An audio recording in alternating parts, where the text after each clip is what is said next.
એક શિક્ષકે પોતાના ક્લાસમાં છોકરાઓને કીધું કે કાલે તમારે બધાએ પોતાની માતા ઉપર કંઈક કાવ્ય લખીને લાવવાનું છે, મા માટે થઈને કે તમારે કંઈક શબ્દો લખીને લાવવાના છે.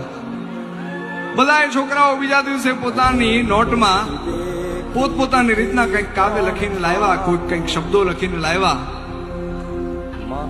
પણ એક છોકરાની નોટ છે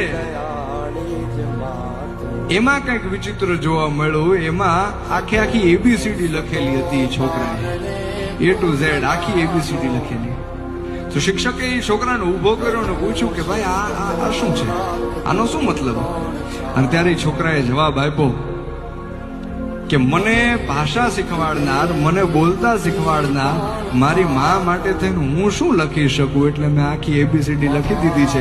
મારી માને જેમ ગમશે એમ એ શબ્દો ગોઠવીને એની રીતના જોઈ લેશે. આ મા દીકરાના સંબંધની વાત છે.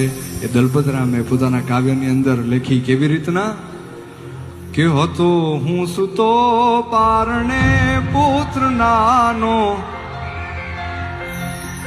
રડું છેક તો રાખતું કોણ છાનો,